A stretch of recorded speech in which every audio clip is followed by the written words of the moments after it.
Welcome back mga kababayan sa Tagalog Crime Stories kung saan ibinabahagi ko ang aking obsession sa true crimes at isinasalaysay ko ito sa Tagalog.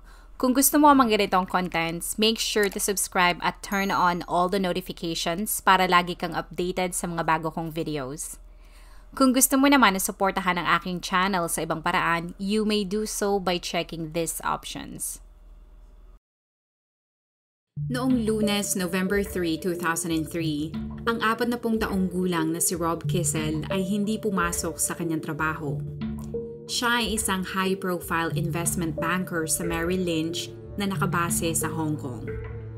Noong una ay hindi nag-alala ang kanyang mga katrabaho pero nang hindi siya nakasama sa isang napakahalagang conference call, ay naalarma na ang kanyang mga kasamahan dahil naalala nila kung gaano ito gumawa ng strategy buong maghapon noong nakarang araw. Kaya para sa kanila, hinding-hindi nito palalampasin ang nasabing conference call. Kinabukasan, hindi pa rin ito pumasok. Inilarawan si Rob na isang tao na napaka-professional at hindi ito basta-bastang uma-absent sa kanyang trabaho. Ang kanyang araw ay halos puno ng mga appointment na halos nakasetup na ng ilang buwan at mahalaga ang bawat oras sa kanya. Siya ay naninirahan sa Hong Kong ng 6 na taon na, pero siya ay mula sa New Jersey sa Amerika at nakapagtapos siya ng kanyang master's degree sa NYU. Bago siya nagsimula sa kanyang karera na pinapangarap lamang ng bawat finance students. Ang kanyang trabaho sa Merrill Lynch na isang investment company sa Hong Kong ay nagbigay sa kanyang pamilya ng marangyang buhay. Pinakasalan niya ang kanyang asawa na si Nancy bago siya naging matagumpay. Si Nancy ay inilarawan na isang artistic, masigla at masaya itong sumama kay Rob sa Hong Kong para makipagsapalaran. Ngunit hindi kayang bilhin ng lahat ng pera sa mundo ang kaligayahan. Alam ng malalapit na kaibigan ni Rob na katulad ng ibang mag-asawa, hindi perpekto ang kanilang pagsasama. Ngunit walang nakahula kung gaano kadilim ang nangyari sa pag-itan nilang dalawa. Nang mawala si Rob, hindi si Nancy ang unang tumawag sa pulisya para i-report ang pagkawala niya. Sa halip, ang isa sa mga kaibigan ni Rob ang nag-report sa pulisya. Ayon sa kanya, 4 na araw nang nawawala ang kanyang kaibigan at tila ang kanyang asawa na si Nancy ay walang pakialam na siya ay nawawala.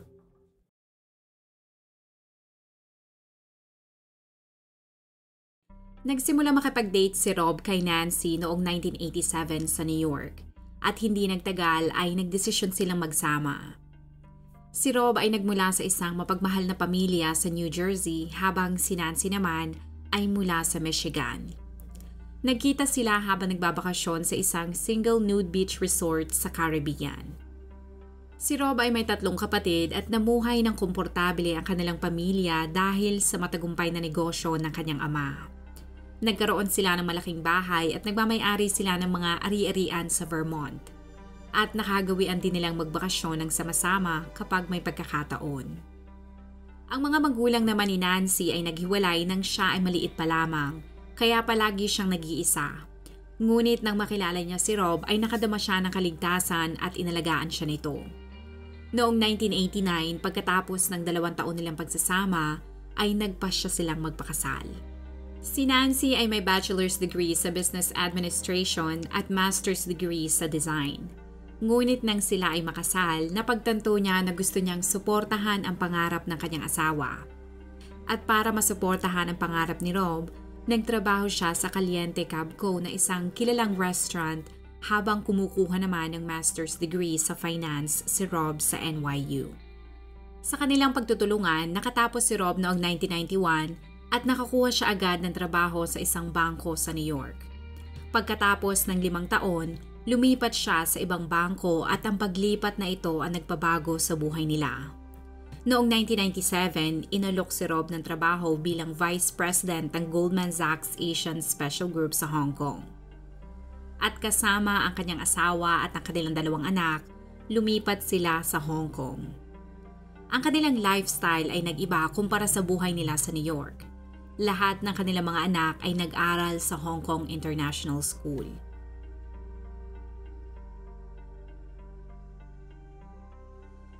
Ang Hong Kong ay isang lungsod na tahanan ng humigit kumulang 7 milyong tao. Ito ay isa sa may pinakamataas na sahod per capita sa buong mundo at ito rin ang pangalawa sa mundo kung saan naninirahan ang maraming mga bilyonaryo. Ang pamilya ni Rob ay nanirahan sa eksklusibong apartment sa Parkview kasama ang maraming expat at ang ilan sa kanila ay ang mga pinakamayayamang individual sa mundo. Ipinagmamalaki ng lugar na ito ang kanilang clubhouse, spa facility, restaurant at leisure activities na pwede mong gawin dito. Ito ay matatagpuan sa Tai Tam Country Park sa timog ng Hong Kong City Center. Gustong-gusto ni Nancy na ipagmalaki ang pera na kinikita ng kanyang asawa. Kahit sa New York ay kilala siya dahil sa malaki niyang paggastos. Para sa kanya, ang pagsuporta niya kay Rob habang ito ay nag-aaral ay magandang investment dahil tinatamasa na niya ngayon ang karangyaan. Napakahusay ni Rob sa kanyang trabaho at dahil dito, napakaganda ng kanyang reputasyon sa kanilang kumpanya. Noong 2000, na-promote na naman si Rob sa kumpanya na kanyang pinagtatrabahuhan. Pero sa pagtaas ng kanyang posisyon ay ang pagdami din ng kanyang trabaho at responsibilidad na naging imposible para sa kanya ang magkaroon ng sapat na oras para sa kanyang pamilya.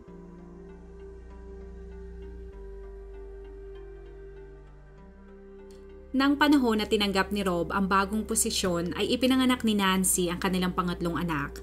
Pero kadalasan ang kasama niya sa bahay ay ang mga kasambahay at kanilang mga yaya. Ang setup na ito ay nagbigay kay Nancy ng napakaraming bakanteng oras. Dahil dito ay kadalasan nakakaramdam siya ng pagkainip. At para maibsan ang kanyang kainipan, madalas siya maglaro ng tennis. Nagbukas din siya ng isang negosyo pero dahil sa naiinip pa rin siya, ay nag-volunteer si Nancy sa paaralan ng kanyang mga anak.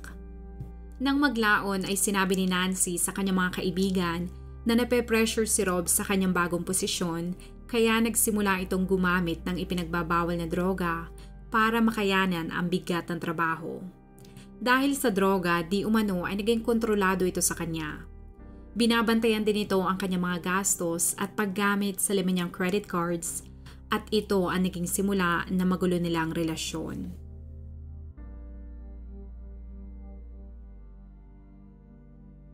Noong 2003, bumalik si Nancy at ang mga bata sa Amerika para takasan ang nakamamatay na sakit na SARS.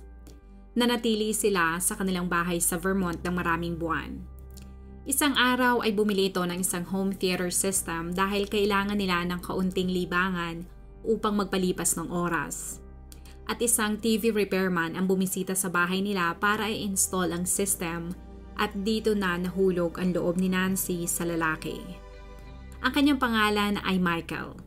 Ang kanilang simpleng pag-uusap ay nauwi sa pagkakaibigan at hindi nagtagal ay naging magkarelasyon ang dalawa. Si Michael ay 2 beses ng divorce at siya ay nakatira sa isang trailer park. Ang kanyang sitwasyon ay ibang-iba sa pamumuhay ni Nancy. Pinaulanan siya ni Nancy ng pagmamahal at mga mamahaling regalo. Kahit ayaw ni Rob na magkaroon ng tattoo si Nancy, ay nakinig ito kay Michael at ipinatattoo niya ang pangalan ng kanyang mga anak sa kanyang balikat. Dito na kinutuban si Rob na may ginagawa si Nancy na kababalaghan habang siya ay nasa Hong Kong. Kaya kumuha at nag-hire siya ng private detective na nakabase sa New York. Si Frank Shea ay inatasan niya para bantayan ang lahat ng galaw ng kanyang asawa. Ang una nitong ginawa ay mag-install ng spyware sa computer ni Nancy. At hindi nagtagal ay nadiskubre niya na may kalaguyo ito. Nang tinawagin ni Rob ang kanyang asawa ay umamin siya kaagad pero nangako si Nancy na babalik siya ng Hong Kong para ayusin ang kanilang relasyon.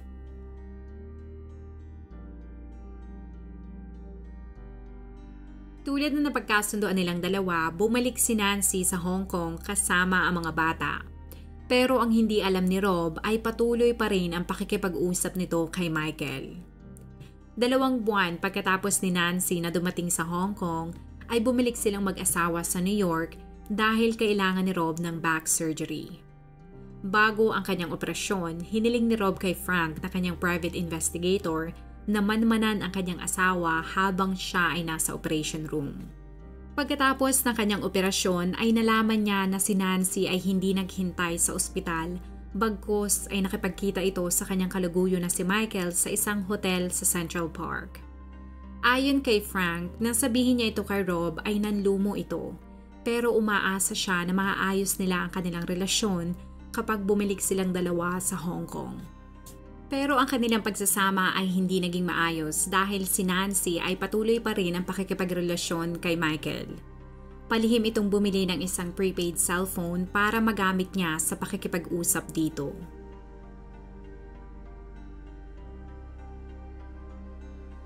Linggo ng gabi noong November 2, dinala ng kapwa expat na si Andrew Tanzer na nakatira din sa Parkview ang kanyang anak na babae upang makapaglaro sa mga anak ni Nancy.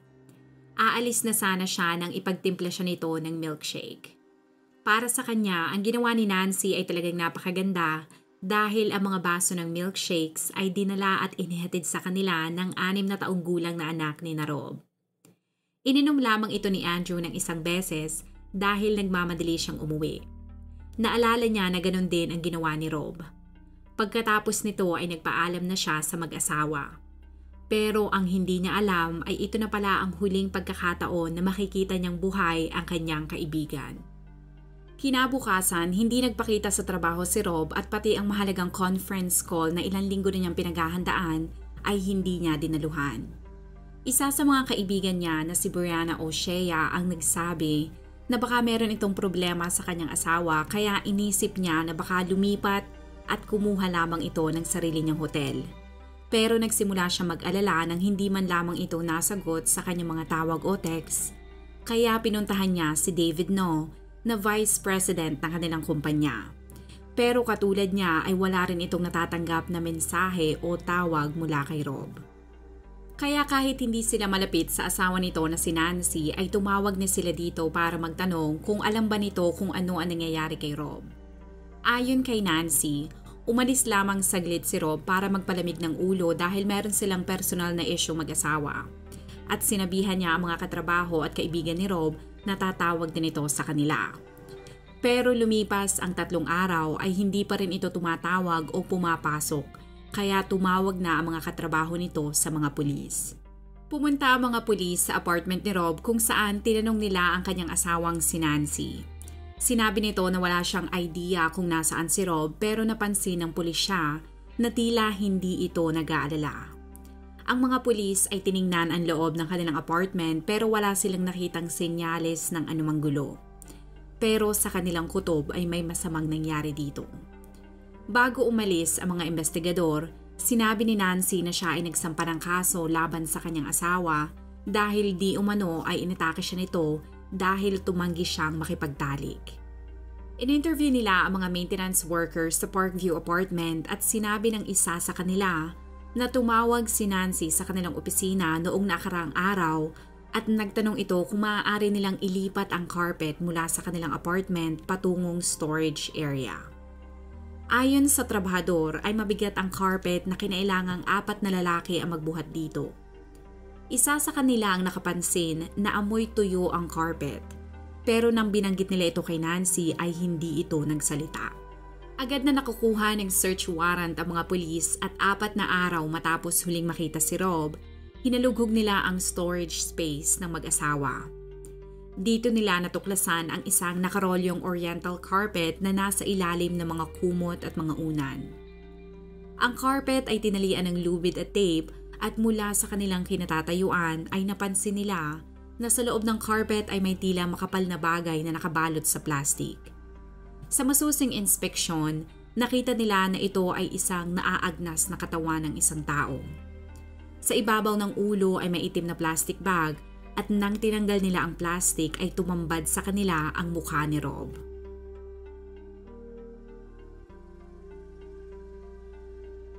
Nang ma-autopsy ang katawan ni Rob ay lumabas na nakatanggap ito ng matinding trauma sa kanyang ulo.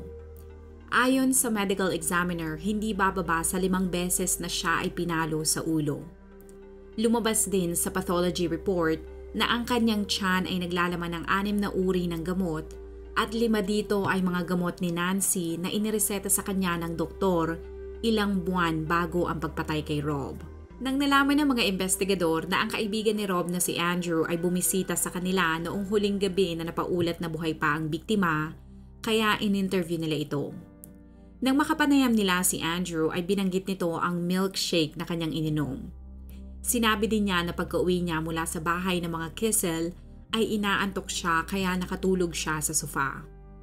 At 2 oras pagkatapos matuklasan ang bangkay ni Rob, 2:00 ng madaling araw ay inaresto at kinasuhan ng murder si Nancy. Ang pagpatay kay Rob ay isa sa mga kontrobersyal at sikat na kaso sa Hong Kong. Dahil sa estado ng buhay ng mga Kissel, ang mga tao ay hindi mapigilan na maging curious sa mga nangyayari sa loob ng bahay ng mga milyonaryo. Ang mga reporters ay agad binigyan ng label ang krimen na milkshake murder.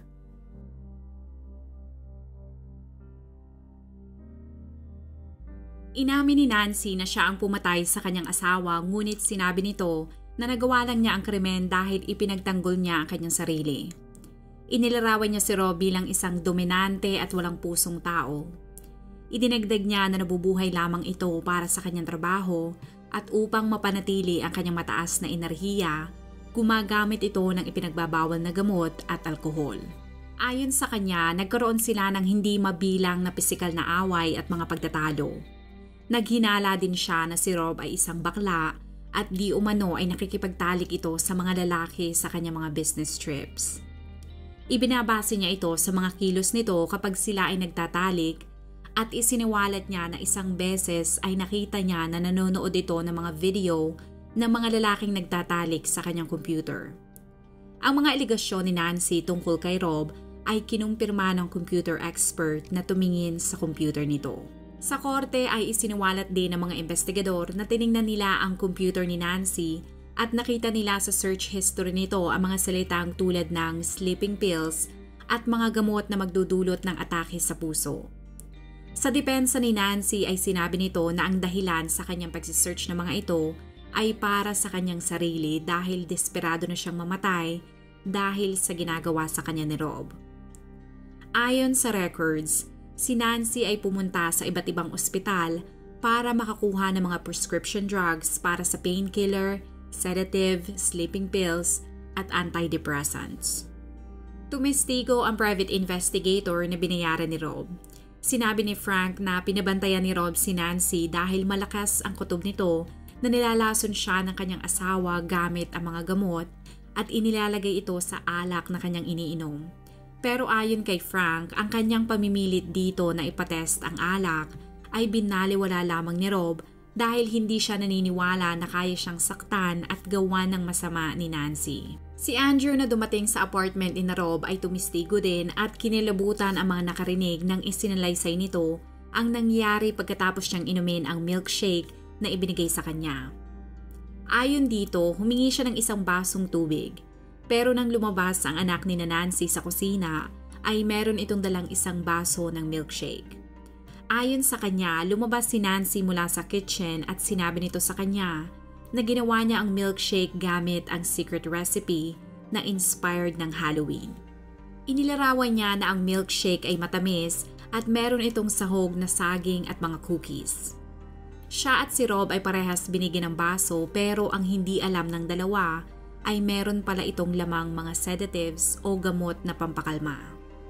Sinabi ni Andrew na pagka-uwi niya ay sobra siyang inaantok at nagising lamang siya sa sampal ng kanyang asawa dahil hindi siya magising sa simpleng tapik at kahit sumisigaw na ang kanyang asawa.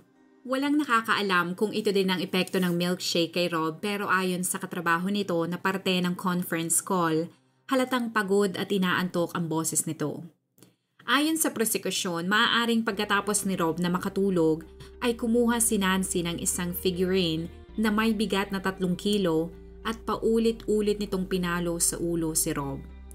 Kinabukasan, lumabas ito para bumili ng isang carpet, unan at mga panlinis. Pagkatapos ay ginamit niya ang carpet upang ibalot ang katawan ni Rob. At sa loob ng 3 araw, ang katawan nito ay nasa loob lamang ng apartment bago tumawag si Nancy sa maintenance office upang humingi ng tulong para mailipat ang carpet sa kanilang storage area. Sa loob ng korte ay nanindigan si Nancy na self-defense lamang ang nangyari.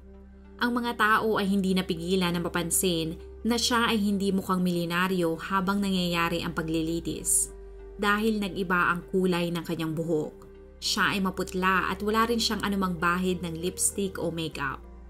Ang mga eksperto naman ay sinabi na ito ay taktika lamang ng kanyang defense team o mga abogado para kaawaan siya ng jury at makumbinsi niya ang mga ito na isa siyang babae na inaabuso ng biktima. Idinetalye ni Nancy ang kanilang pagsasama at ito ay pinagpiyastahan ng publiko. Ayon sa kanya, hindi natuwa si Rob nang siya ay tumaba noong siya ay buntis. Idinagdag niya na sa loob ng 5 taon nila sa Hong Kong ay madalas siya nitong ginagahasa at pinipilit ni Rob na makipagtalik ito sa kanya. Bagamat ang mga detalye na sinasabi niya ay nakakaawa, ang mga tao ay nahirapan naman na piniwalaan siya dahil wala siyang pruweba sa kanyang mga paratang. Walang mga medical records, wala siyang mga litrato o videos na naipakita. Bukod sa mga pananakit, sinabi rin ni Nancy na minsan ay pinagbabalingan ni Rob ng kanyang galit ang kanilang mga anak. Naalala niya ang isang pangyayari kung saan habang nasa telepono si Rob ay naingayan ito sa kanilang anak na babae kaya hinila nito ang bata. At ito ang naging resulta sa pagkabali ng braso nito. Pero ang salaysay na ito ay itinanggi ng kanilang kasambahay. Ayon sa tumistigong yaya ng bata, nabalian nga ang bata pero ito ay isang aksidente na nangyari habang nakikipaglaro ito sa isa pa niyang kapatid na babae. Sinabi din ng yaya na nang nangyari ang insidente ay wala si Rob sa bahay.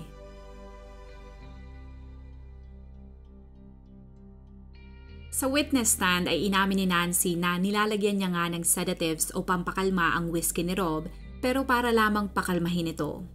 Ayon sa kanya, 10 araw bago mamatay ito, ay nagkaroon sila ng pagtatalo tungkol sa posibilidad na hiwalayan o divorce. Noong umaga ng November 2, sila ay sumimba bilang isang pamilya pagkatapos ay umuwi sila sa kanilang bahay. Kinahapunan, gumawa siya ng milkshake para sa mga bata pero hindi niya binanggit ang pagbisita ni Andrew. Di umano ay pumunta si Rob sa kanilang kitchen at sinabi nito na nag-file na siya ng divorce. Pagkatapos ay hinawakan nito ang baseball bat at pabirong sinabi sa kanya na kailangan niya ito para proteksyonan ang kanyang sarili. Pagkatapos nito ay lumabas di umano sa kitchen si Rob kaya sinundan niya ito. Dahil sa kanyang galit, kinuha niya ang isang figurine sa kusina at sinigawan niya ang asawa para linawin kung ano ang ibig sabihin ng sinabi nito. Ayon sa kanya, dito na sila nagsigawan at umabot na sa pisikalan ang kanilang pag-aaway. Hinawakan di umano ni Rob ang kanyang mga kamay at ayaw siya nitong pakawalan. Kaya para lumaban, dinuraan niya ito sa muka. Bilang reaksyon, di umano'y sinampal siya ni Rob sa kanyang bibig. Anya, hinila siya ni Rob papasok sa kwarto kung saan inihagis siya nito sa kama para puwersahin na makapagtalik sa kanya. Nagpumiglas siya at dito na siya nakawala pero hinila siya ni Rob sa kanyang mga binti. Dito na niya di umano kinuha ang figurine na yari sa bakal at tinamaan si Rob sa ulo.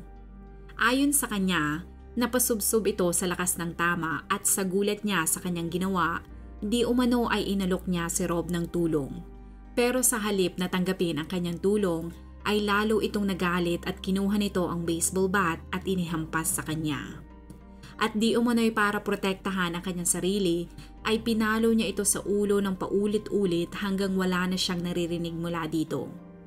At dito na natapos ang salaysay ni Nancy. Nang tanungin siya ng prosecutor kung paano niya idinispatcha ang katawan ni Rob, ay hindi siya makapagbigay ng anumang paliwanag. Sinabi niya na halos wala na siyang maalala sa mga araw pagkatapos mamatay ni Rob. Hindi niya rin di umano maalala kung saan niya binili ang carpet dahil ayon sa kanya, bumalik lamang paunti-unti ang kanyang mga alaala 3 araw pagkatapos mamatay ni Rob. Ang prosekusyon ay iginiit na ang kabit ni Nancy na si Michael ang humimok dito para patayin si Rob.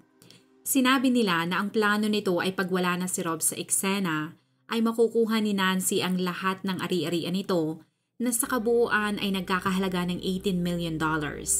At babalik si Nancy sa Amerika at magkakaroon sila ng magandang buhay. Ipinakita nila sa jury ang mga phone records na naglalaman ng napakaraming mga tawag sa pagitan ng dalawa bago at pagkatapos mamatay ni Rob. Ipinakita nila ang CCTV footage mula sa Parkview apartment kung saan noong araw na namatay si Rob ay nahagip si Nancy na may dalang maleta at mga shopping bag. Sa CCTV ay makikita na walang palatandaan na meron itong mga sugat o injuries. Iniharap din nila ang doktor na tumingin kay Nancy noong araw na namatay si Rob. Ayon dito, pumunta ito sa ospital at inireklamo nito na masakit ang kanyang katawan. Pero nang sinuri niya ito ay wala siyang anumang nakitang mga injuries o sugat mula dito. Ang forensic expert ay sinuri din ang baseball bat na di umanong ginamit ni Rob sa pananakit kay Nancy. Pero wala silang nakitang DNA mula dito. Nangangahulugan lamang na hindi totoo ang mga sinasabi ni Nancy na self-defense lamang ang nangyari. Noong September 1, 2005, pagkatapos ng 8 oras na deliberasyon ng jury, napatunayan na guilty si Nancy sa pagpatay sa kanyang asawa na si Rob at pinatawan siya ng panghabang buhay na pagkakakulong. Pero 5 taon pagkatapos siyang makulong, noong 2010 ang hatol sa kanya ay binawi dahil sa legal errors at pansamantala siyang nakalaya. Pero agad kumilos ang prosekusyon upang magkaroon ng bagong paglilitis. Matapos ang isang maikling panahon sa labas ng bilangguan, bumalik si Nancy sa korte para sa paglilitis pero sa pangalawang pagkakataon, napatunayan ulit na guilty si Nancy at makukulong siya ng panghabang buhay.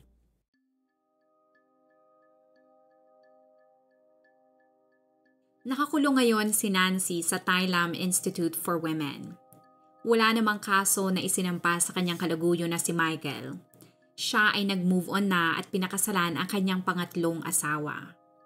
Ayon sa reports, si Nancy ay pinadadalhan siya ng mga love letters mula sa kulungan. Pero sa halip na sulatan ni Michael si Nancy, ay sumulat ito sa warden ng Thailam Institute for Women para sabihan si Nancy na wag na siyang sulatan. Ang mga American officials ay hindi naman nakialam sa investigasyon na ginawa ng Hong Kong. Pero sinigurado nila na ang kalagayan ng mga anak ni Rob ay maayos. Ipinadala nila ang 3 anak ni Rob sa ama ni Nancy base sa hiling na nakalagay sa last will and testament ni Rob.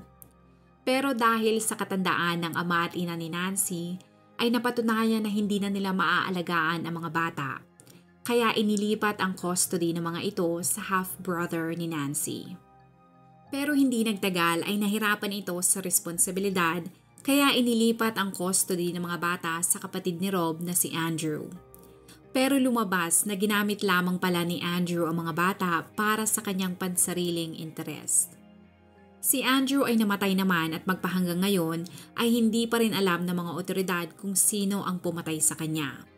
Kaya inilipat muli ang custody ng mga bata sa tiyahin ni Rob na nakatira sa Washington. Kung ikaw ay nakinig hanggang sa dulo ng video na ito, maraming salamat sa panonood sa episode na ito. Please consider leaving a comment or i-like ang video na ito. At kung may kaso ka na gusto mong i-cover ko, please let me know. Magandang araw sa iyo, kabayan.